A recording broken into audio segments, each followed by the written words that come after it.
والصلاة على النبي الكريم صلى الله عليه وسلم. اللهم صل على سيدنا محمد وعلى آله وأصحابه ومن تبعه بإحسان إلى يوم الدين. أعوذ بالله السميع العليم من الشيطان الرجيم. بسم الله الرحمن الرحيم. الحمد لله رب العالمين الرحمن الرحيم مالك يوم الدين. إياك نعبد وإياك نستعين. اهدنا الصراط المستقيم صراط الذين أنعمت عليهم غير المغضوب عليهم ولا الضالين. آمين. اللهم صل على سيد الأمين ورسول الثقلين وعلى آله المشرفين الطاهرين وأصحابه متواضعين التابعين وأمته خير الأمة العالمين. Our viewers or our listeners cut across the globe, wheresoever you are, good morning or good afternoon or good evening, wheresoever you find yourself. Alhamdulillah, الذي هدانا لهذا الإسلام وما كنا لنهتدي لولا أن هدانا الله. Thanks and praises be to Almighty Allah, the creator of all the universe and what is inside. الذي هدانا لهذا الإسلام, the one who has given us the light, the direction on this path of La ilaha illallah Muhammadur Rasulullah sallallahu alaihi wasallam, and for that matter Islam. وَمَا كُنَّا لِنَهْتَدِيَ لَوْلَا أَنْ هَدَانَ اللَّهُ. Hadn't been because of His mercy and His blessings on us, we cannot get Islam, not until for us to enter and be Muslims. For this reason, we are going to continue our commentary of the Holy Quran, chapter 1 of the Holy Quran, verse 5. It is very powerful, it is very miraculous, and it is very wonderful. Thus, we are going to continue on the phrase Iyaka na'budu wa iyaka nasta'in. Iyaka na'budu wa iyaka nasta'in. Unto you, God, we worship. Wa iyaka nasta'in, unto you we need all what we need in our social life, both here and then in the year after. The Holy Quran, and most especially the 5 repeated verses of Surah Al-Fatiha of the Holy Quran, it is having something peculiar, something strange that the whole Quran is not having. Prophet Muhammad sallallahu alaihi wasallam quoted to have said that it is the mother of the Holy Quran. That Surah Al-Fatiha is the mother of the Holy Quran.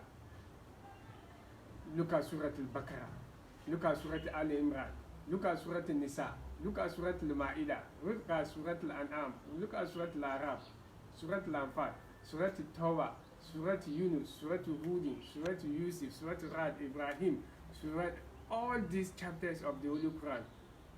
Others with 286, others with 200, others with 176, others a lot of verses. And this is having only 7 verses, as quoted in a school of thought by Abdullah ibn Abbas and others. And it is categorized, or it is defined as the mother of the Holy Quran. When you look at Surah Al-Fatiha, the opening, the 7 repeated verses of the Holy Quran, you see that there are certain peculiarities which cannot be found, or which are not arranged, or which are not categorically arranged in the whole Quran, except in that verses. Let us go back to Sahih Bukhari and Sahih Muslim. At the time that Prophet Muhammad sallallahu alaihi wasallam was going for Isra wal Mi'raj, Bismillahir Rahmanir Rahim. Subhanallazi asra bi abdihi layla min al-masjid al-haram ila al-masjid al-aqsa allazi barakna hawlahu linuriyahu min ayatina innahu huwa samiul basir. When God took Prophet Muhammad sallallahu alaihi wasallam from the holy Kaaba, Masjid al-Haram, and most especially when he was lying at Haramain Sharifain, to Palestine, that's Jerusalem, Masjid al-Aqsa. And he paraded, God paraded all the prophets before Prophet Muhammad sallallahu alaihi wasallam, as quoted to have said in Sahih Bukhari and Sahih Muslim respectively. those who were dead from Adam, Noah, Abraham, that's Anabi Adam, Anabi Ibrahim, Anabi Nuhu alayhi salatu wasalam, Anabi Musa alayhi salatu, Anabi Isa, Anabi Ayub, Anabi Yusuf, Jacob, Anabi Yaqub, all of them, God directed them 124,000. Directed all of them, and then the prophets among them were 350, as quoted to have said by some school of thought. They were all assembled, all paraded before Prophet Muhammad sallallahu alaihi wasallam. Then the messenger of messengers among the angels of God, Jibril alayhi salatu wasalam. Prophet Muhammad sallallahu alaihi wasallam said that he was standing to see that Adam alayhi salatu wasalam, that's the first creator of mankind, our grandfather. He thought that he was the one who was going to lead them for the prayers. Or better say, if not him, his grandfather, that's Anabi Ibrahim alayhi salatu wasalam, was going to lead the prayers. Surprisingly, from nowhere, Angel Jabra said, he held me, Prophet Muhammad sallallahu alaihi wasallam said that he held me and brought me forward and said that, continue the destination of the prayers. Allahu Akbar, Allahu Akbar, Allahu Akbar. He minus all the dignities and brought Prophet Muhammad sallallahu alaihi wasallam as the dignity of the dignities. Then Prophet Muhammad sallallahu alaihi wasallam started reciting Surah Al-Fatiha. Bismillahirrahmanirrahim. Alhamdulillah rabbil alamin. Ar-Rahmanir Rahim. Malik yawmiddin. Iyyaka na'budu wa iyyaka nasta'in. Ihdina siratal mustaqim siratal ladzina an'amta alaihim ghayril maghdubi alaihim waladdallin. After the prayers, his grandfather Ibrahim alayhi salatu wasalam, that Abraham, said that he knew from these verses, from these words, from this intelligence, clean, genuine words, this small prophet among us will be chosen, and then he will be the head of all prophets. From this, I was sensing something, as Prophet have said in Sahih al-Bukhari. So you can look at that one under Isra wal Mi'raj, Sahih al-Bukhari and Sahih Muslim, respectively. So before he went for the prayers, Prophet Muhammad sallallahu alaihi wasallam, Fatiha was revealed to him. By then the Quran was not revealed. Then he was reciting Surah Al-Fatiha. Because of that, Quran said that in Surah Al-Hijr, وَلَقَدْ آتَيْنَاكَ سَبْعًا مِنَ الْمَثَانِي وَالْقُرْآنَ الْعَظِيمِ. بِتَأْكِيد, we strengthen it. Surely, hopefully, we have given you the 7 repeated verses, and for that matter, the opening, Surah Al-Fatiha, Wal Quran Al-Azim. Then after, then we reveal the whole Quran to you, including that one. It means that he was giving the distance special. Utitul Kitab wa Misliha. Prophet Muhammad sallallahu alaihi wasallam said that they've given me the book, that's the Quran, and the example or the related book, that's Surah Al-Fatiha and other spirit and miracles that he was using. So with this one, you can see that in Surah Al-Fatiha, it is categorically arranged. So we are now going to base our explanation on Iyyaka na'budu wa iyyaka nasta'in. Unto you, you worship. Unto you, we need or we pray for all our needs.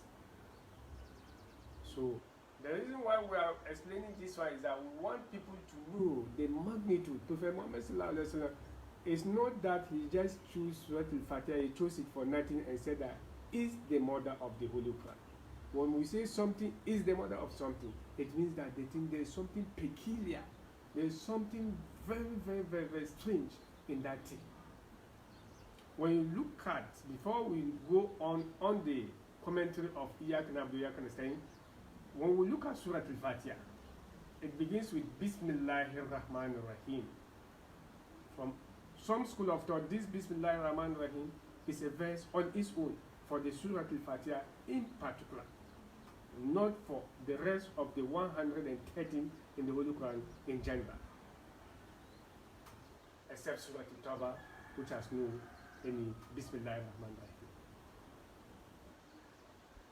When you look at this Bismillahir Rahmanir Rahim, you can find it Innahu min Sulaymana wa innahu Bismillahir Rahmanir Rahim. You see that it appears in a different chapter, but it is coupled with some explanation, with some words, with some sentences.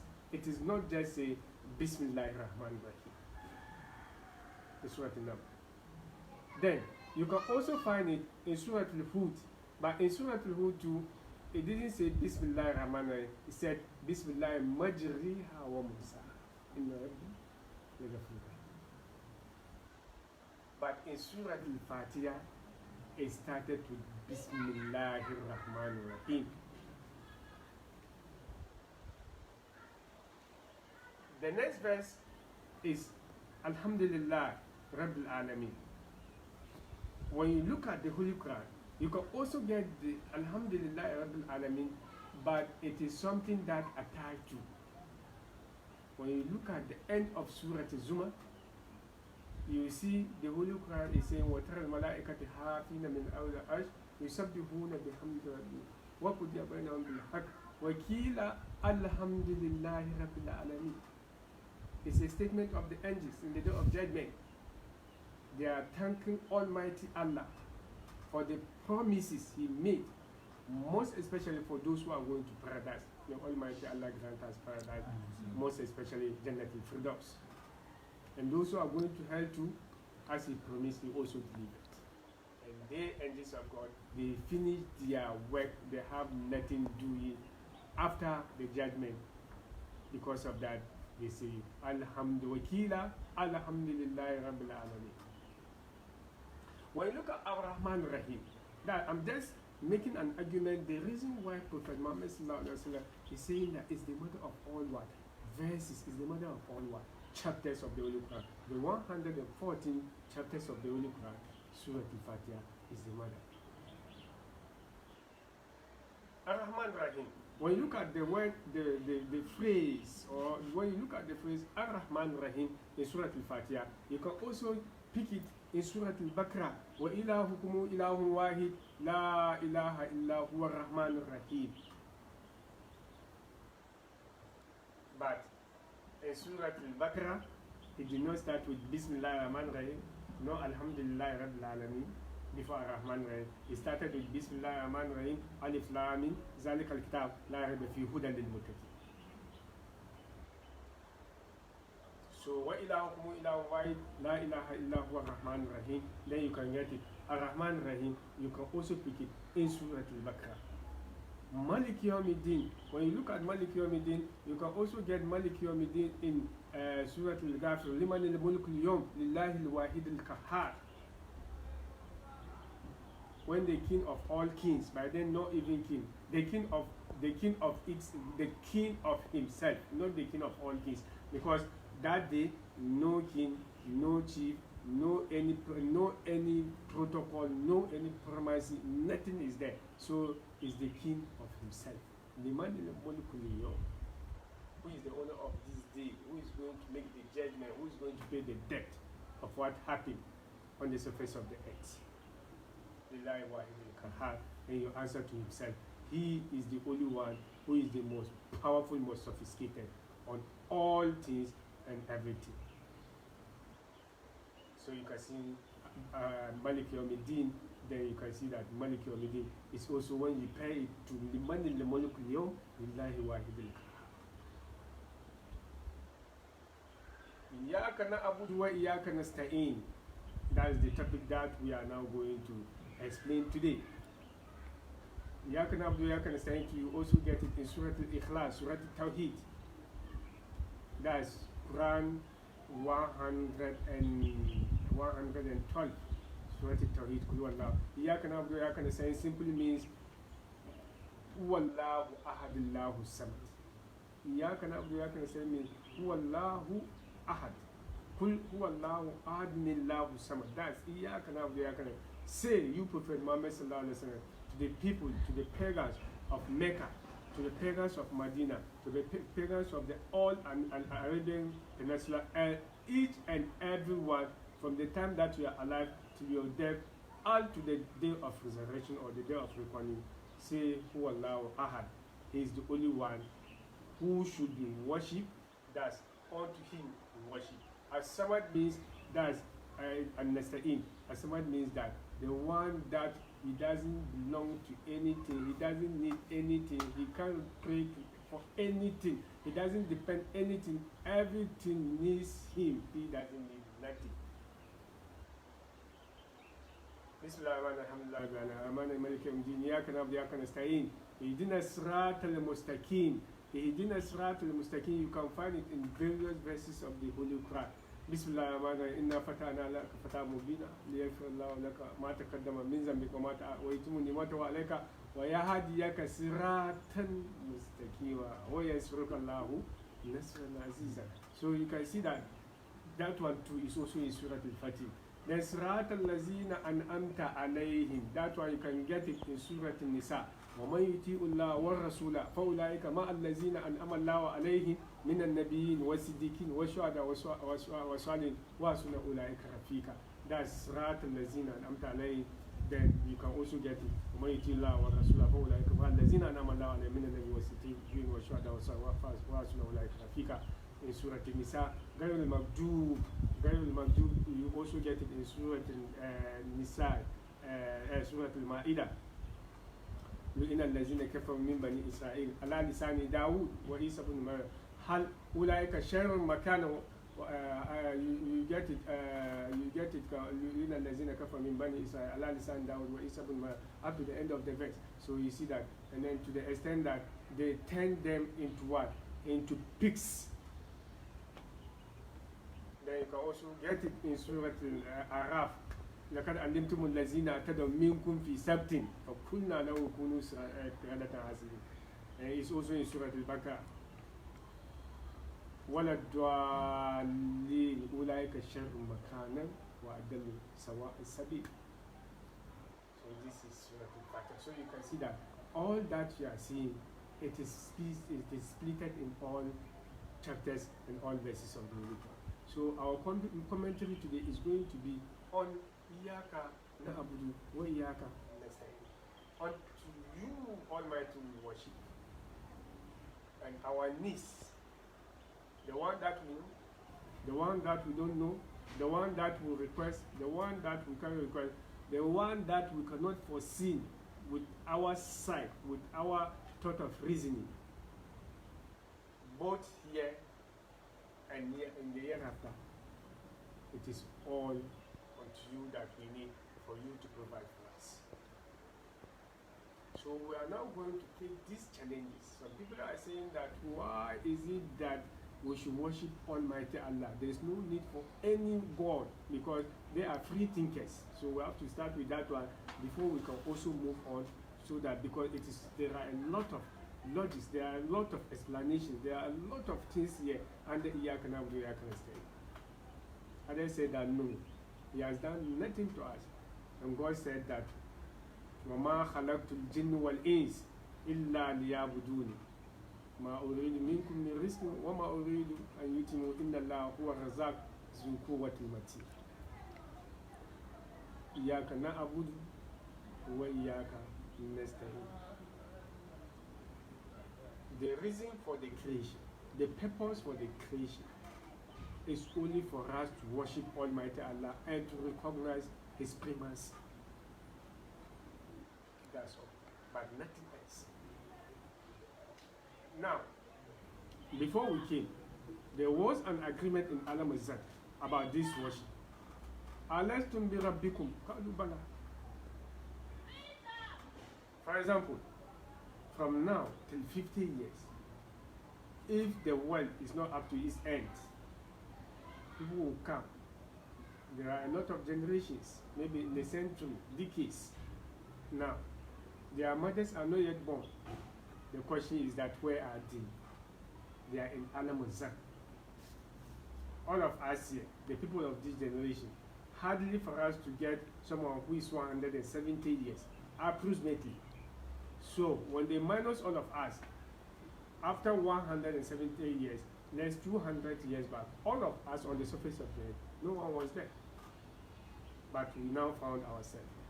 So also in the next generation, those coming, in the next decade, in the next century, and others, where are they? They've not yet born, some of them, their grandmothers or grandfathers, not to talk of their mothers or their fathers. But in His mercy and His wisdom, don't come. So the question is that where are they? They are in Alamazan, in that world. They are in the company, so they are now yet to process them in the machine before they will come into being. So in that world, God said that, unless to Mirabiku, I want to pray to you, and you come, you human being, to come and worship me. Do you believe that you come and worship them? I'm your Lord, I'm your Creator. We say, all of us, those who are Christians, those who are Muslims, those who are Hindus, those who are Rastas, those who are free thinkers, everyone said that, Bala, yes, we agree. But when we descended, then people start partying. To the extent that others said that no, He didn't create the world. Because the world, it is created by nature, it is automatic work. So we have to minus those people before we can make a good commentary of Iyakanabu Iyakana. Because if those people, the free thinkers, are not minus in this, and we are going to explain Iyakanabu Iyakana, it means that the word, the explanation of that verse didn't cover some people. It only covers only Muslims, and only Christians, and only people who worship God. Idol worshippers also don't believe that in the existence of God. They believe that some others said that the tree is their God, others water is their God, others they have dwarf worshipping, others stones, others they worship the sun, others moon, others worship the angels, others are worshipping cow in Japan, Singapore, China, and so on. Even in some part of Mongolia, they are worshipping, what do you call it, spider. This spider, they are worshipping spider. So we have to minus those people before we can make an accurate explanation of Iyakana or Iyakana State. So the challenges now, we are now going to put questions on them. You say that the world just created itself, nothing. We are not talking of the free thinkers. There's nothing like God. Everything found itself. When you die, that's all. You will go and appear in a different destination. Okay. Before you do everything, you should have a legal evidence, legal, intellectual, documented evidence before you can do anything on the surface of the earth. Now, you said I don't believe the world is by itself, what this. Now, if you are going to marry, I know those people have wives. Since the world is created itself, if you are going to marry, there's no need for you going to consult the family of the woman. Or if you are a woman, you are a scientist or you believe in philosophy of there's nothing is a free will, then since you are going to marry, just let the nature pick itself as it did in the creation, so that when I need this girl, I need Rebecca, I need Rose, I need Aisha, I need Alima, I need this, so that there is no need for you to go for the woman or to go for the knocking for the people of the family because it is automatic. So we have to see all the activities of the world should also be automatic as is creation. But because you are lying for yourself, if you are looking for a woman, you have to go and look at the woman first. Either she will accept or she will not accept. After that, you go, she will direct you to the family. You go process by process, and you accepted it. Why not allowing the nature to pick itself, to pick its course as it is in the creation, as you claim? See, from here, you are lying for yourself. Sometimes, if you are in hardship, if you are in serious crisis, if you are in serious trouble, if you are in serious danger, then you start mentioning something, forgetting the name of the what, forgetting the name of the nature. Either you mention the name of your grandfather, or you mention the name of your shrine, or you mention, although you say you are a free thinker, then still, then you have to talk of something else other than the nature. It means that it is not nature. So when you say it's nature that creates the universe, okay, now, when nature creates the universe, what is the purpose of the nature creating the universe? And what is inside? What is the purpose? Because so everything has a purpose. When I say I want to drink water, then there is a reason for me drinking water to quench the what? The taste. When I say I want to travel, I have to go and buy something or do something better that will benefit me. If you see me talking, I'm not just talking for nothing. I'm talking to come out with an idea, or to come out with an answer, or to defend something. Anything that you are doing, it has a purpose. Except nature, which has no any purpose. It has just created everything for the people that they belong to for nothing, no any reward. It means that, so what worship are you? What benefit? What are the outcomes? What are the things, the thanks that you are going to give nature for creating everything that you see? And where is the nature located?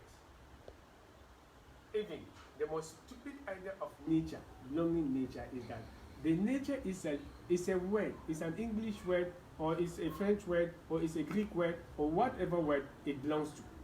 Then you ask, the creation of the world is how many years now? From Adam and Eve, Noah, Abraham, Jacob, up to Prophet Muhammad sallallahu alaihi wasallam. The nature now, the word nature, either you get the definition from encyclopedia, or you get it from the dictionary, or you get it from the Wikipedia, or you get it from whatever thing you are going to get, which is having a renowned, documented, intelligent evidence. So now, when it's from the Wikipedia that you've seen the word nature, how long is the Wikipedia? Then you compare the Wikipedia and the beginning of the earth, from Adam to Eve. From Adam to Eve, we don't have date. They are beyond date.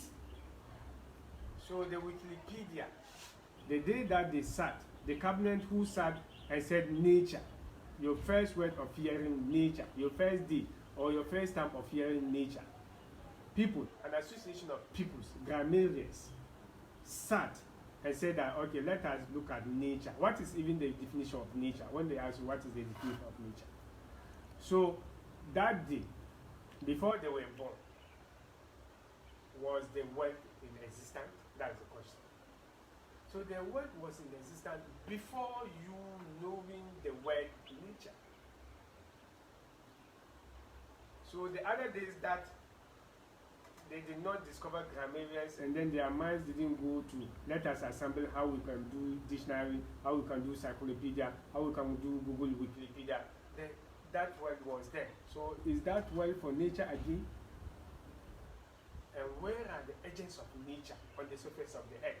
If they are going to insult nature, they will insult nature free of charge. No one will say, why did you insult nature?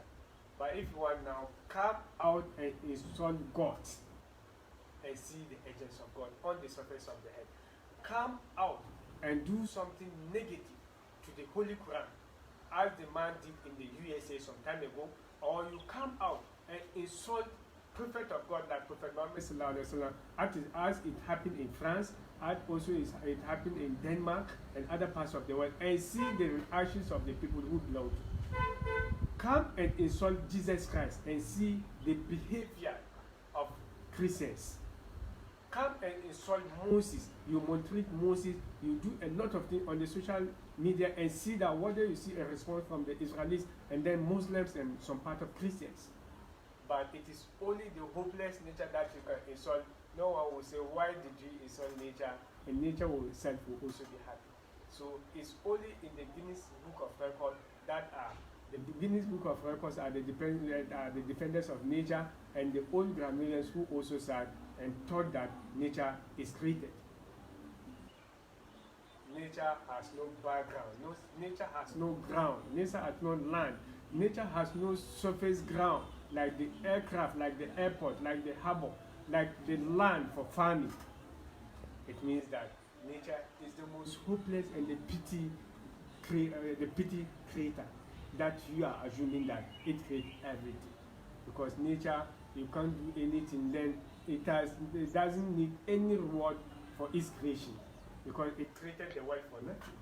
It means that from here, there are a lot of questions that we will ask nature. If nature sees us, he will bow down his head. So we are going to end our English version for today.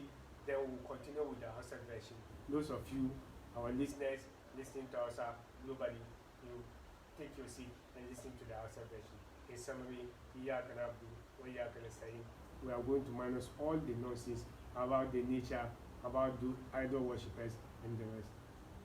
Alhamdulillah. Assalamu alaikum.